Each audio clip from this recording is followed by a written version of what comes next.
नमस्ते प्रिय स्टूडेंटों, जो कि अब तक हम इस चैप्टर नंबर 2 एनसीईआरटी के अकॉर्डिंग 10th क्लास 2 पार्ट पढ़ चुके हैं। छोटे छोटे पार्ट्स बनाए थे वो किसी कारण से, ठीक है। अब जो ये पार्ट होगा हमारा, यानी हमने एसिड के बारे में सामान्य इंट्रोडक्शन पढ़ लिया था, उसकी विशेषता देखी थी, उसकी परिभाषा और उसके टाइप्स देखे, ठीक है। किस में कौन सा अम्ल होता है ये भी हमने चर्चा कर ली थी। जैसे अंगूर के अंदर कौन सा अम्ल होता है ये भी हमने देखा, ठीक है। और भी जैसे दही के अंदर कौन सा होता है, ठीक है, दूध के अंदर कौन सा होता है, टमाटर के अंदर कौन सा होता है, सब चीजें हमने पढ़ ली है। नेक्स्ट जो अपना जो टॉपिक रहेगा वो रहेगा बेस, क्षार, क्षारक पढ़ेंगे अब हम, क्षारक। और इसकी सबसे पहले परिभाषा देखेंगे। और परिभाषा में जिस प्रकार से हमने अम्ल की पढ़ी कि भैया वे पदार्थ जो जलीय विलयन में घुलकर H+ आयन देते हैं, यहां क्या परिभाषा होगी, वे पदार्थ जो जलीय विलयन में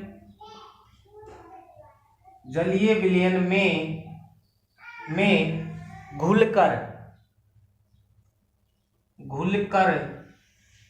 OH- आयन देते हैं, क्या कहेंगे इसकी परिभाषा, वे पदार्थ जो जलीय विलयन में घुलकर OH आयन देते हैं, OH- आयन देते हैं, OH- आयन देते हैं, उसे क्षार कहते हैं, उसे क्षार कहते हैं, उसे क्या कहते हैं, उसे हम क्षार कहते हैं। ये होगी क्षार की परिभाषा। इसके बाद में आता है क्षार के प्रकार देखेंगे, ठीक है। यानी हम कह सकते हैं टाइप्स ऑफ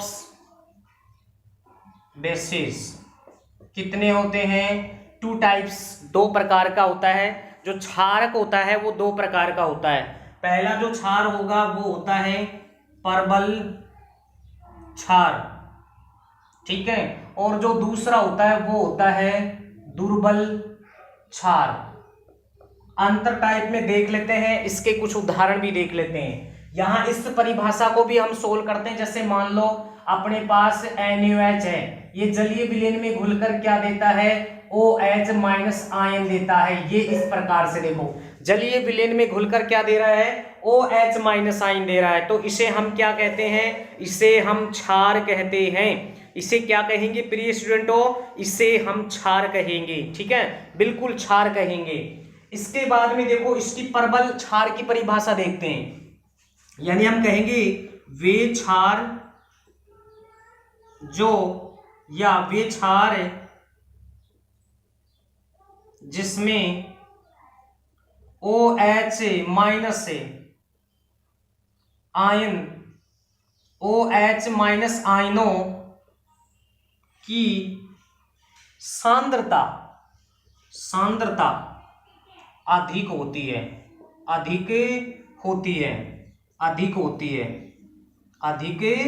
होती है, इसलिए इसको प्रबल क्षार कहते हैं, स्ट्रॉन्ग बेस कहते हैं, ठीक है। देखिए वहां हमने पढ़ा था प्रबल अम्ल में कि H+ आयन अधिक देते हैं, सांद्रता ज्यादा होती है। यहाँ OH- आयनों की सांद्रता अधिक होगी। इसमें क्या होगा, वे क्षार जिसमें OH- आयनों की सांद्रता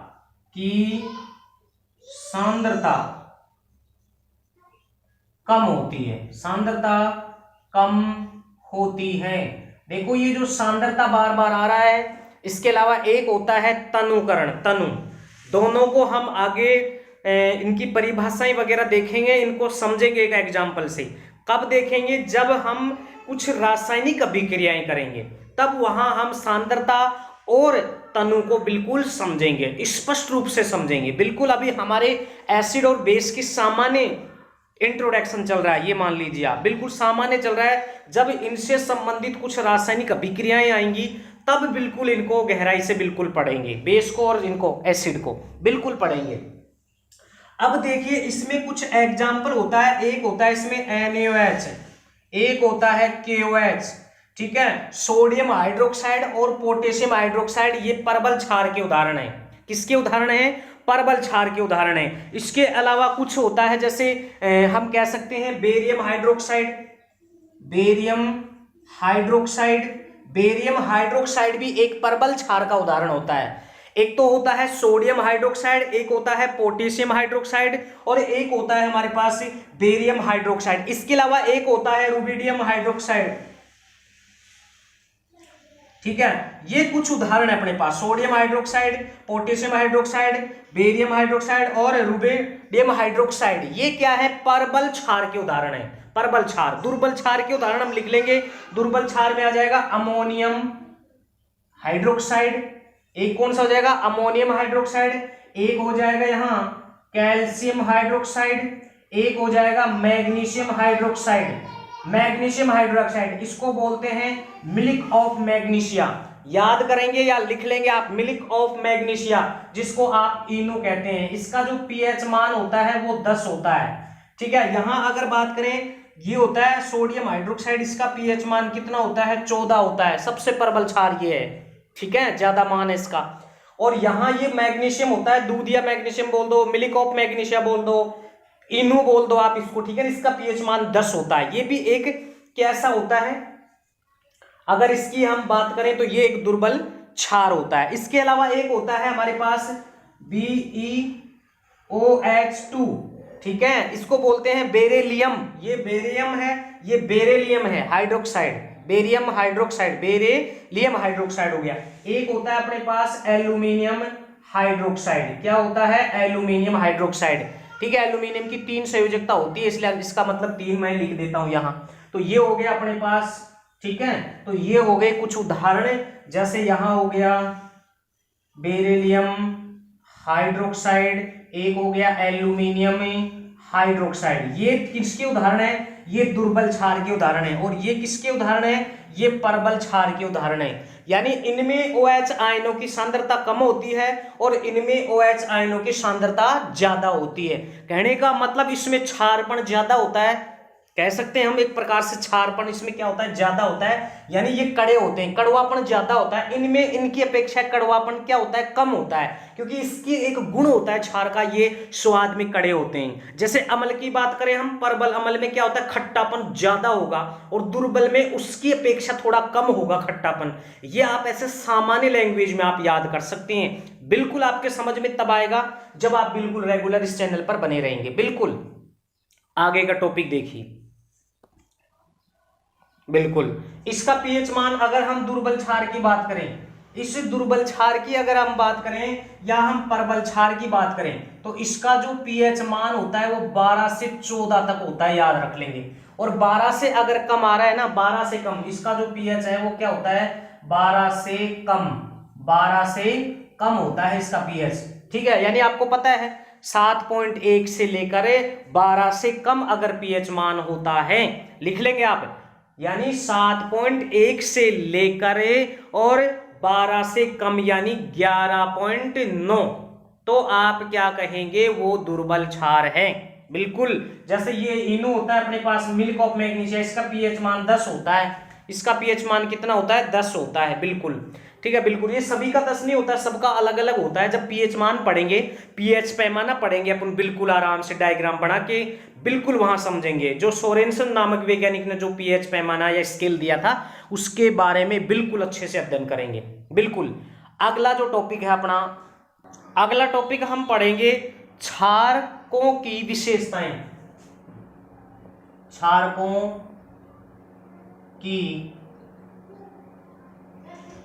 विशेषताएं, क्षारकों की विशेषताएं पढ़ेंगे। और क्षारकों की विशेषताओं में पहला पढ़ेंगे हम, क्षार स्वाद में कड़वे होते हैं। क्षार स्वाद में कड़वे होते हैं। जैसे आपने अम्ल में पढ़ा था कि अम्ल स्वाद में कैसे होते हैं? खट्टे होते हैं। लेकिन क्षार स्वाद में कैसे होते हैं? क्षार स्वाद में कड़वे होते हैं। इसके बाद में आपने वहां पढ़ा था कि जो अम्ल होते हैं, जो अम्ल एसिड होते हैं, उनका पीएच मान यहां से यहां तक होता है 0.1 से 6.9 तक आपने पढ़ा था। तो इसमें लिख देंगे इसी का पीएच मान 7.1 से लेकर 14 तक होता है, 14 तक होता है, 14 तक होता है। ठीक है, बिल्कुल 14 तक होता है। आप सामान्य लैंग्वेज में इस चीज को पढ़ें, याद कर लें। तीसरी चीज आपने वहां पढ़ी थी कि भैया जो अम्ल होते हैं स्वाद में खट्टे होते हैं, इनका पीएच मान ये होता है। तीसरी चीज आपने पढ़ी थी कि जो अम्ल होते हैं ये नीले लिटमस पत्थर को लाल कर देते हैं। आपने एक ट्रिक पढ़ी थी अनिल, तो यहां लिखेंगे क्षार लाल लिटमस पत्र को नीला कर देते हैं, कर देते हैं। बिल्कुल, हम लिटमस पत्र भी पढ़ेंगे भैया, लिटमस पत्र के टाइप्स भी पढ़ेंगे, लिटमस पत्र किससे बनाए जाते हैं ये चीज भी देखेंगे। सब चीजें पढ़ने वाले हैं, बिल्कुल आप रेगुलर बने रहें, बिल्कुल सभी चीज पढ़ेंगे कंप्लीट, बिल्कुल बहुत बढ़िया तरीके से पढ़ेंगे। क्षार लाल लिटमस पत्र को कैसा कर देता है, नीला कर देता है। क्षार लिटमस लाल लिटमस पत्र को नीला कर देता है। आपने एक ट्रिक याद की थी वहां, अनील, अनील। तो ये अमल हो गया, अमल, अमल क्या करता है, नीले को कैसा कर देता है, लाल। लेकिन क्षार की अगर बात करें, क्षार उल्टा होगा, लाल को कैसा करेगा, नीला करेगा, लाल को कैसा कर देगा, नीला करेगा। बिल्कुल ये पॉइंट आप याद रखेंगे।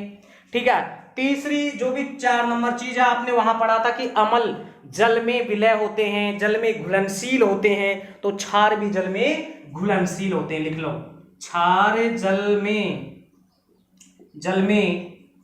घुलनशील या विलय होते हैं, विलय होते हैं, विलय होते हैं।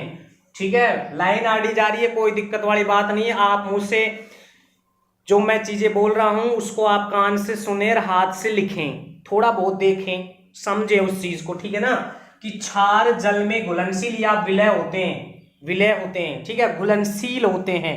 ठीक है, इसके बाद में आप क्षार के लिए एक पॉइंट और बना देंगे, क्षारों को छूने पर साबुन की तरह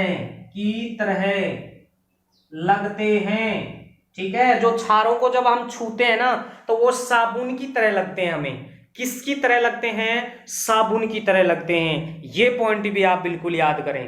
ठीक है, साबुन को, यानी साबुन को जिस प्रकार से साबुन को छूते हैं और वैसा साबुन हमें लगता है ना, वैसे ही क्षार हमें क्या लगते हैं, बिल्कुल हमें क्या लगते हैं, साबुन की तरह लगते हैं। अब बहुत सारे स्टूडेंट ये डिमांड कर रहे हैं कि सर लाल लिटमस पत्र है, ये क्या होता है, एक सूचक होता है जो अम्ल व क्षार का पता लगाता है। ठीक है, अब ये तो है नहीं कि हम चख कर उसको चेक करें कि भैया प्रयोगशाला में जो प्रैक्टिकल लैब होती है उसके अंदर है तो चख कर, क्योंकि भैया कोई जहर भी हो सकता है, कोई लैब के अंदर कोई केमिकल भी हो सकता है, तो उसकी जांच करना हमारा फर्ज होता है। ठीक है, जांच करके उसकी बिल्कुल तरीके से कि भैया अगर नीला लिटमस लाल हो जाए तो अम्ल है, और लाल है और नीला हो जाए तो फिर वो क्षार है। ये सब चीजें हम बिल्कुल याद करेंगे, एक एक पॉइंट अपन याद करेंगे, एक एक पॉइंट के नोट्स बनाएंगे आप। बिल्कुल बिल्कुल प्रिय स्टूडेंटों, ये वीडियो आपका बड़ा होने वाला है। ठीक है, बड़ा होने वाला है। इंडिकेटर यानी इसको बोलते हैं सह सूचक, क्या बोल देंगे, सह सूचक बोलते हैं इसको। ठीक है, सह सूचक बोल दो या सूचक बोल दो आप इसको। ठीक है ना, एक ही चीज है इंडिकेटर, यानी ये वे पदार्थ होते हैं, आप इसकी परिभाषा लिखेंगे सबसे पहले, वे पदार्थ जो रंग में परिवर्तन कर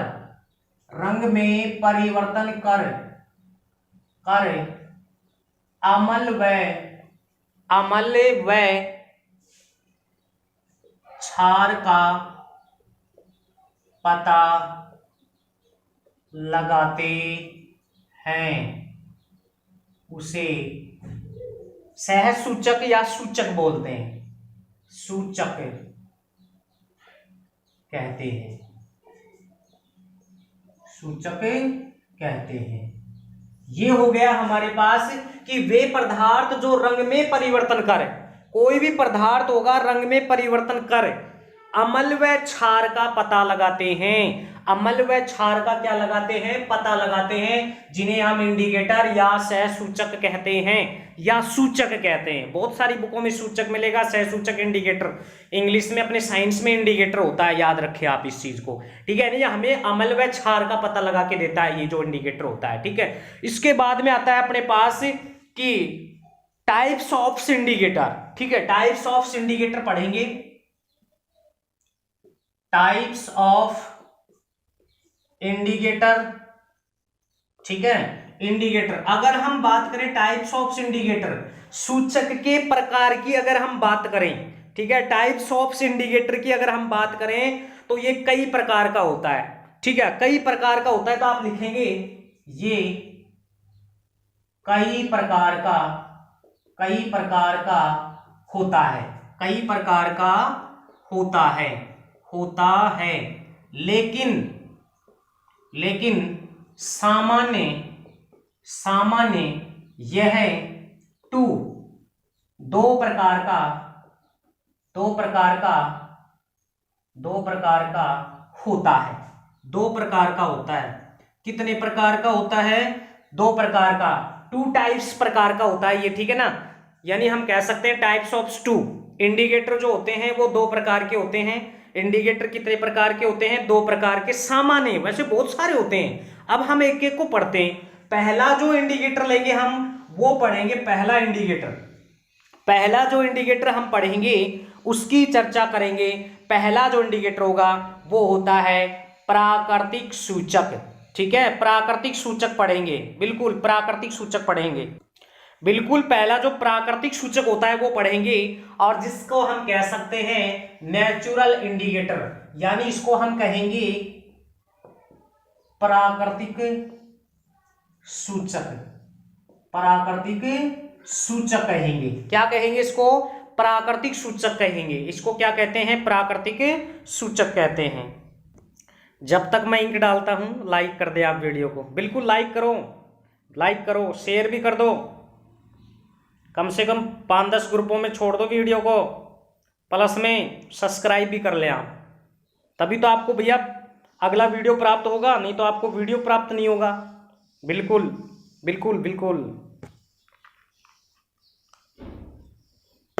चलो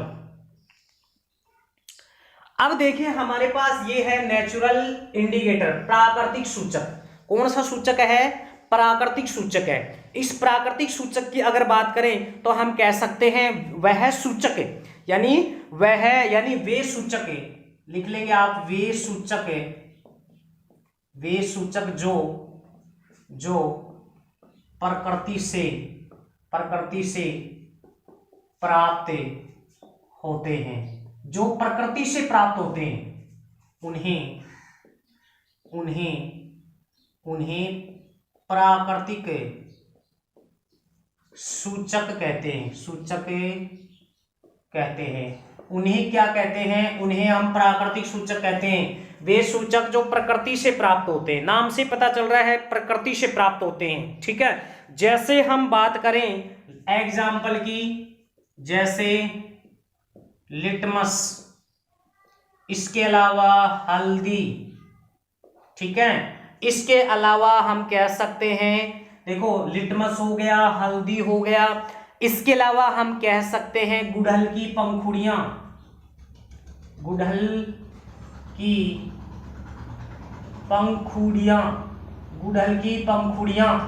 ठीक है। इसके अलावा कुछ उदाहरण और हैं, चाइना रोज,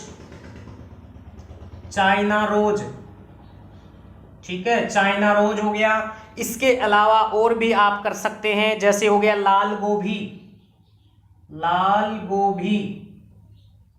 ठीक है, लाल गोभी। इसके अलावा आप कर सकते हैं लिटमस हो गया, हल्दी हो गया, चाइना रोज हो गया, ठीक है।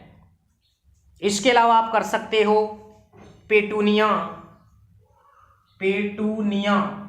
बिल्कुल पूरे उदाहरण लिखवाऊंगा आपको, चाहे आपके एनसीईआरटी बुक में हो या नहीं हो, और इसके अलावा भी उदाहरण मैं लेके आता हूं आपके लिए, बिल्कुल। पिटूनिया लिख लेंगे, एक लिख लेंगे हाइड्रेंजिया, हाइड्रेंजिया, हाइड्रेंजिया, हाइड्रेंजिया लिख लेंगे, ठीक है। इसके अलावा आप लिखेंगे जेरानियम, जेरानियम इत्यादि, ठीक है। ये चीजें आप लिख लेंगे प्राकृतिक सूचक में। देखो प्राकृतिक सूचक होते क्या हैं, ये जो अपने पास यहाँ नेचुरल इंडिकेटर की अगर बात करें, प्राकृतिक सूचक कि वे सूचक जो प्रकृति से प्राप्त होते हैं, बिल्कुल पहली चीज ये नोट करें आप। इसके बाद में कुछ उदाहरण हैं, जैसे लिटमस हो गया, हल्दी हो गई, गुड़हल की पंखुड़ियां हो गई, इसके अलावा चाइना रोज हो गया, लाल गोभी हो गई, पेटूनिया हो गया, इसके अलावा हाइड्रेंजिया हो गया, जेरानियम हो गया।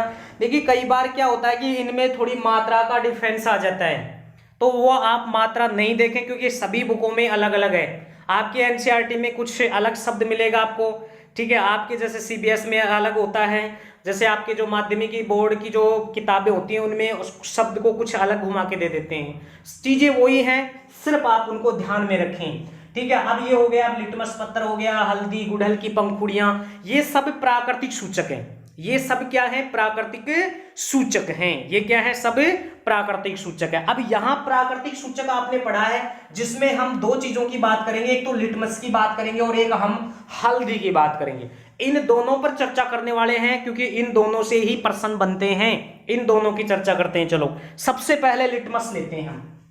लिटमस जो नेचुरल इंडिकेटर है, इसमें सबसे पहला पॉइंट अपन लेते हैं लिटमस। क्या लेते हैं, लिटमस। टॉपिक डालेंगे आप लिटमस, ये लिटमस है अपने पास, लिटमस, ठीक है। अगर हम इस लिटमस की बात करें तो लिटमस विलियन बैंगनी रंग का एक रंजक होता है। लिटमस जो विलियन होता है तो आप लिखेंगे इसमें लिटमस विलियन, लिटमस विलियन बैंगनी रंग का रंजक होता है, ठीक है।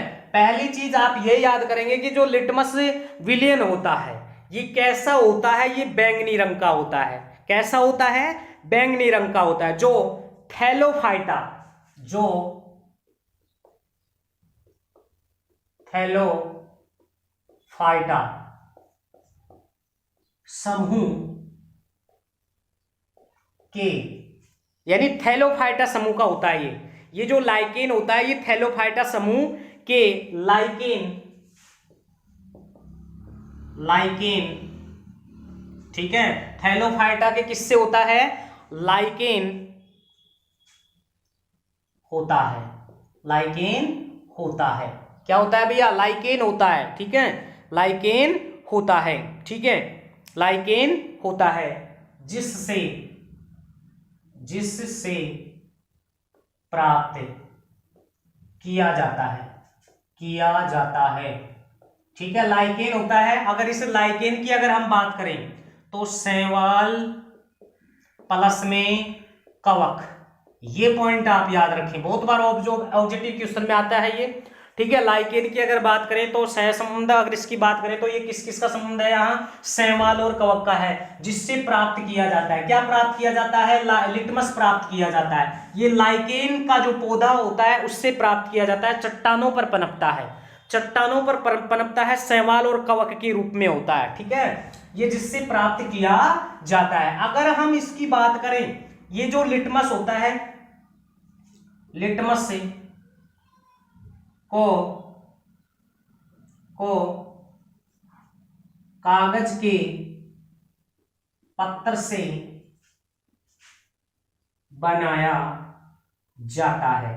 कागज का एक छोटा सा इस प्रकार का होता है, इस प्रकार के कागज पर इसको रंगा जाता है, ठीक है। एक लाल रंग का लिटमस पत्र होता है, एक नीले लिटमस पत्र, एक लीला लिटमस पत्र होता है, जिसकी खासियत मैंने आपको बताई। अगर नीले लिटमस पत्र को किसी पदार्थ के अंदर डुबो रहे हैं हम, और अगर उसका कलर लाल हो जाए तो मान लेना कि वो अम्ल है दिया गया पदार्थ, और अगर लाल को आप डुबो रहे हैं और नीला हो जाए तो क्षार है, अगर दोनों पे कोई प्रभाव नहीं पड़े तो उदासीन है वो, ठीक है, उदासीन है, कोई प्रभाव नहीं पड़े तो वो उदासीन है, और दोनों पर अगर प्रभाव पड़े तो हम ये कह सकते हैं लवण भी हो सकता है, लवण भी हो सकता है। क्या हो सकता है? लवण भी हो सकता है। ठीक है, हम इस प्रकार लिटमस, ठीक है, ये हो गया हमारे पास। तो कितने प्रकार का होता है लिटमस? लिटमस दो प्रकार का होता है। कितने प्रकार का? दो प्रकार का। एक होता है लाल लिटमस से पत्र, ठीक है, और एक दूसरा होता है नीला लिटमस पत्र। ये दो होते हैं अपने पास, और इसकी खासियत मैंने आपको बता दी है, लाल क्या काम करेगा और नीला क्या काम करता है। ये तो था अपने पास लिटमस के बारे में। बैंगनी विलयन होता है इसका, ठीक है, ये थैलोफाइटा का समूह होता है, इसके लाइकेन होता है, लाइकेन में शैवाल और कवक का समूह होता है। एक प्रकार से ये हम कर सकते हैं। नेक्स्ट जो अपना एक प्राकृतिक स्रोत था जो अपने पास था दूसरा, वो है हल्दी। हल्दी की बात करेंगे। हल्दी के वैज्ञानिक नाम की अगर बात करें तो कुकुरमा लौंगा होता है। हल्दी एक औषधि होती है, औषधि भी होती है और मेडिसिन भी हो, औषधि और मसाले भी होते हैं, दोनों होता है। ये औषधि और मसाले दोनों में काम में लेते हैं। ठीक है, हल्दी का वैज्ञानिक नाम कुकुरमा लौंगा होता है। ठीक है, हल्दी की अगर बात करें तो हल्दी भी क्या है? एक प्रकार का प्राकृतिक सूचक है। हल्दी एक क्या है? प्राकृतिक सूचक है। हल्दी क्या है? एक प्राकृतिक सूचक है। तो आप लिखेंगे हल्दी एक प्राकृतिक सूचक है। हल्दी एक प्राकृतिक सूचक है। हल्दी क्या है? एक प्राकृतिक सूचक है। हल्दी क्या है? एक प्राकृतिक सूचक है जिसका रंग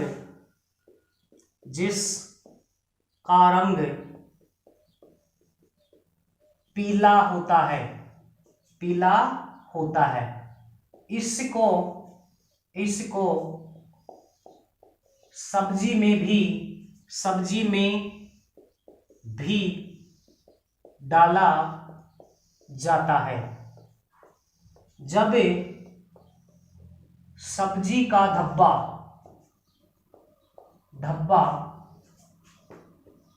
सफेद कपड़े पर गिरता है तो उस पर साबुन लगाने से धब्बा लाल भूरे रंग का हो जाता है। अर्थात यहां साबुन की प्रकृति क्षारीय होती है। ये पॉइंट आप याद रखेंगे। ठीक है, क्षारीय होती है। तो पता चल गया ना, सूचक है एक हल्दी।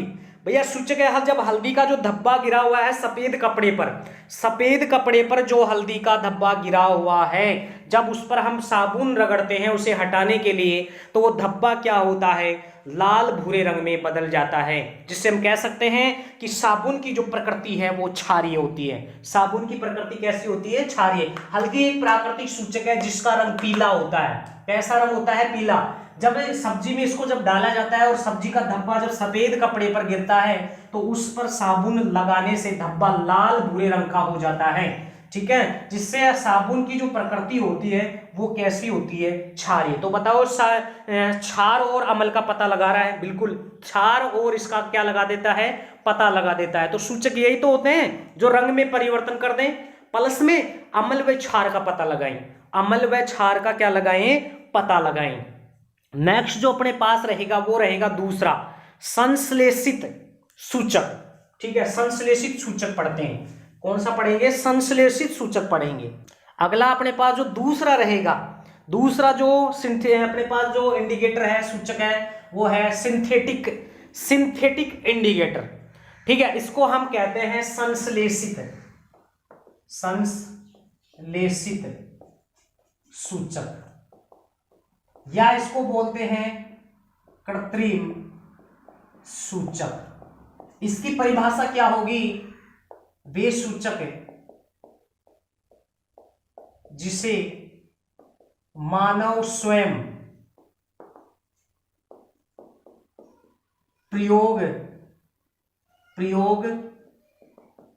प्रयोगशालाओं में रसायनों से बनाता है, उसे सिंथेटिक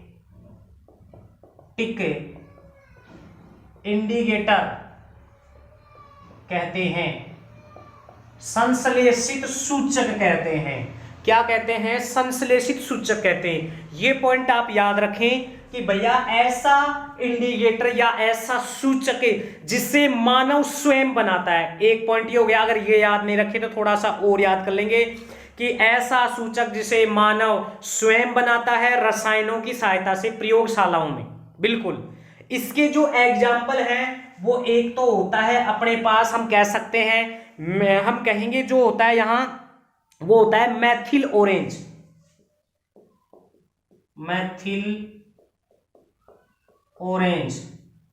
ये मैथिल जो ऑरेंज है ये संश्लेषित क्या है? सूचक है, मैथिल ऑरेंज। और एक होता है दूसरा जो होता है थैलिन, ठीक है, फिनेप्थिलीन, ठीक है, फिनोथैलीन, ठीक है, ये होता है अपने पास। यानी एक तो ये हो गया अपने पास और एक अपने पास ये हो गए। ये दोनों क्या हैं? ये दोनों होते हैं संश्लेषित, जिन्हें मानव स्वयं बनाता है, और जो अम्ल व क्षार का क्या लगाते हैं? पता लगाते हैं। अम्ल व क्षार का क्या लगा देते हैं? पता लगा देते हैं। देखो आपने देखा होगा एक जादू करते हैं, तो जो नींबू होता है, ठीक है, जो नींबू होता है, नींबू में कौन सा अम्ल होता है? मैंने बता दिया आपको पहले ही वीडियो में, सिट्रिक अम्ल होता है। और इस मैथेनिक जो नींबू होता है, इस नींबू में क्या करता है कि जो चाकू होता है उसमें अगर मैथिल ऑरेंज लगा दें हम, मैथिल ऑरेंज थोड़ा अगर लगा दे उसमें, और जब चाकू को काटेंगे इस प्रकार से, तो जो रस होता है नींबू का, जो सिट्रिक अम्ल के साथ क्रिया करके वो लाल रंग का पदार्थ बना देता है। कैसा बना देता है? लाल रंग का पदार्थ। जो जादू दिखाते हैं ना, वो इस प्रकार का जादू दिखाते हैं। सब अपने साइंस पर टिके हुए हैं, ठीक है, जब सब अपने साइंस पे हैं। बिल्कुल, ये हो गया अपने पास। अगला सूचक बात करते हैं, तीसरा सूचक, ठीक है, तीसरे सूचक की बात करते हैं। तो याद रखेंगे इसमें मैथिल ऑरेंज हो गया और फिनोप्थिलीन हो गया। इसके बाद में तीसरा है अपने पास ऑल्फैक्टर या इंडिकेटर। इसको कहते हैं गंधीय सूचक, ऑल्फैक्टर इंडिकेटर, गंधीय सूचक। ये गंधीय सूचक क्या होते हैं इसके बारे में पढ़ लेते हैं। इसमें लिखेंगे वे पदार्थ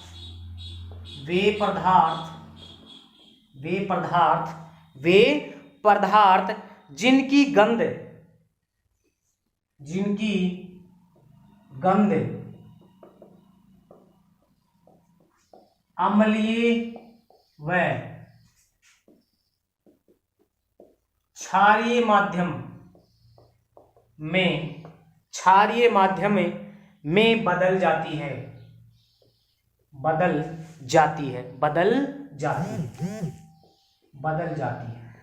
क्षारीय माध्यम में बदल जाती है। बिल्कुल, ये होता है गंधीय सूचक।